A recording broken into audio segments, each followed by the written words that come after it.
These particular wonderful books have excited a generation now for so many years. Harry Potter really started out as a hobby, allegedly, for the brilliant writer J.K. Rowling. I've met J.K. Rowling, Joanne, very nice lady, very shrewd, and knows exactly how to tap into the sort of zeitgeist of what children want to read. All kids at some point fancy being a wizard, don't they? We've all had it through generations, making things disappear, going on magical adventures, and when you think about it, literally churning out a multi-million-pound industry. Not only that, of course, making stars into the bargain, the likes of Rupert Grint, of course Emma Watson and Daniel Radcliffe. Complete obscurity these three were picked from to turn into international stars. And then, a few years later, the thanks that they gave her was to publicly ridicule her over her own stance politically, whether you agree with it or not. But in the world of Hollywood, it's all about money, as I've often said. It doesn't really matter. Having worked in all of that industry, you can do anything as long as you're making money. Now, everybody loves these political stance. We saw them recently with the ridiculous Boots advert. And then they've had to chop it up, haven't they, and get rid of the Bridgerton star because we've decided we're not going to go in. We don't like it. We are the power, the people, the customer. They clearly have forgotten that, Boots. Well, now they've powdered their nose and realised that if you want them, to buy their makeup, then they've got to do something nice for you. So they've binned her, for now at least. It's the same thing over with Harry Potter. It's currently being turned into a television series for HBO.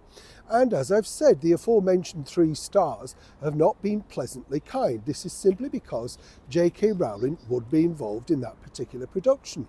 But here's where I absolutely applaud the likes of course, J.K. and HBO. They've decided to put profit before stupidity. And this is because they're more than happy to continue to work and be involved with J.K. in the forthcoming TV series. Now, when you think about it, Daniel, Rupert and Emma never need work again, all thanks to their association with Harry Potter. You see, while they think they're reputable actors, Daniel Radcliffe hasn't really done anything since, of course, whirling around with that magic wand. Rupert Grint, what's he done? Bought a Volkswagen van and gone round a few festivals. And Emma Watson, on the back of Harry Potter, has posed in a few glossy magazines as a fashionista and then went off to get some kind of education. But they're never really going to be up there with the glamorous greats of Hollywood of yesteryear. J.K. Rowling will go down in history as creating something rather special and rather magical. HBO, for all their gush, are basically thinking, we're in a decline, we need to get some ad revenue, and if we turn against this wonderful creator, as their stars have done, where will the TV series be? We've seen it so many times, Anne Boleyn suddenly changing race, completely now played by a black character actress, but that's not how we perceive her. So while Emma, Rupert and of course Daniel may want to counteract what Joanne may think on social media regarding trans women, etc., HBO are putting the money where the true magic is.